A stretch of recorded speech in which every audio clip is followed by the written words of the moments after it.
In this episode, we'll do the glue up, prepare the tabletop, and apply the face frames.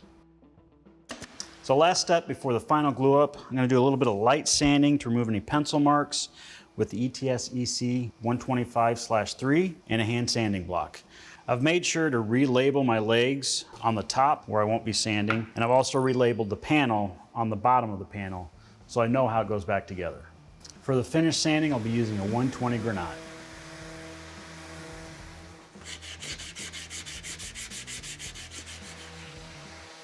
There's a lot of different ways to approach the glue-up process. I prefer to put an even amount of glue on the tenon before I put it in the mortise.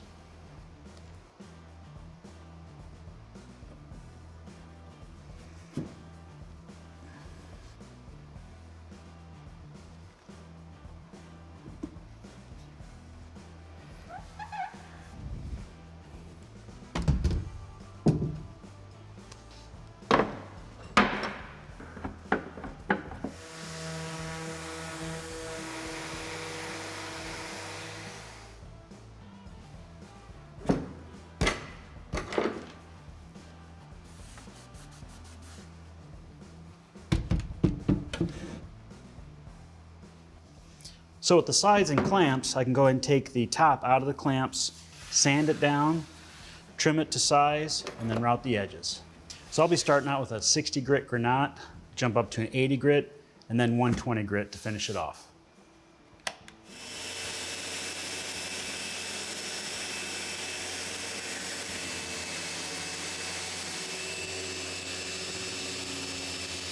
So now I've got the top sanded to 120. The bottom side I only sanded up to 80 grit. It'll never be seen, so that's all I need to do with that. Finish preparing the top, I just need to cut it to the correct width. The depth's already set by when we rip these top boards to the precise length. So I'll square it up and cut the other end.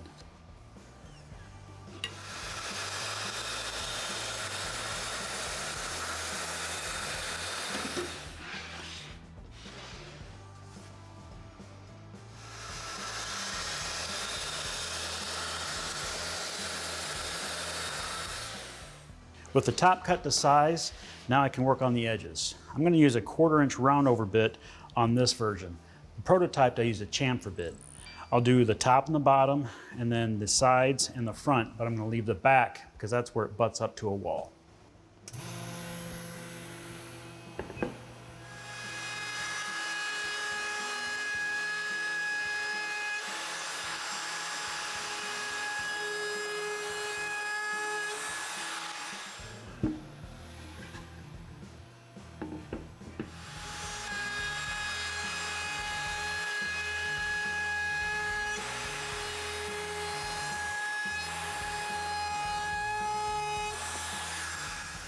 So with the top completely finished, I can set that aside and start assembling the carcass. I've gone ahead and I've pulled the side panels out of clamps.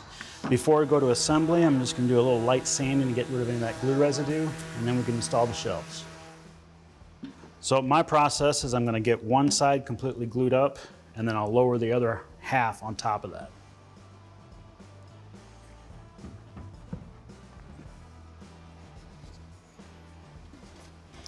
This can be a little tricky to line up. That's why I always do a dry fit before I apply glue.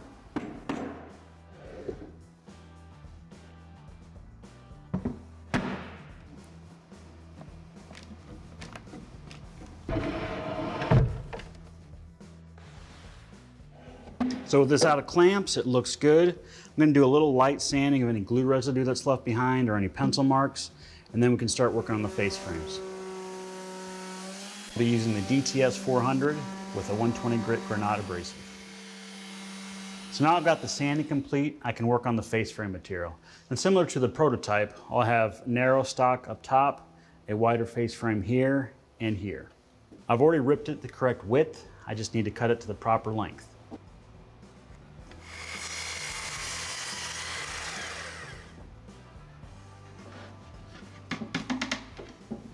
Tested that first piece, it fits great, so I'll cut the other two exactly the same length, and then we can get them installed.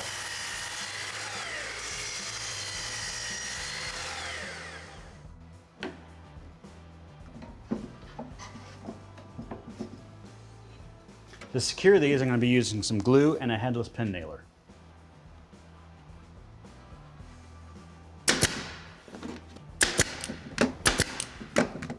Even though I'm using a headless pinner, there's still some nail holes left behind.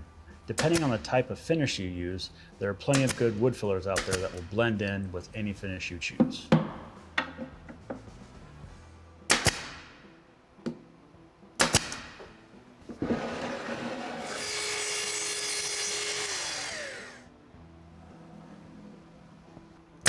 For the decorative pieces on the side, I want them to match up with the face frame on the front, so I'll bring those lines right across here.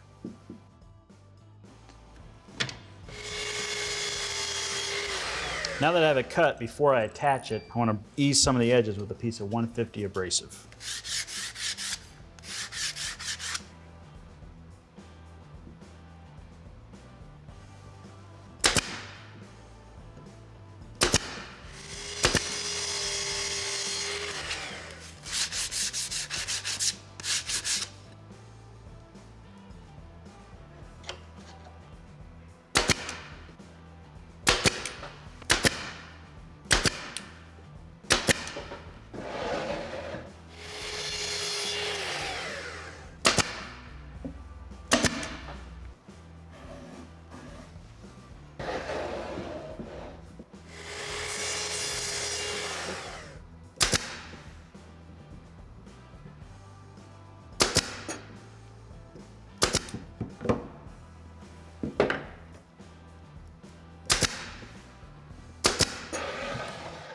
So with all those pieces installed, next thing I want to install is the top.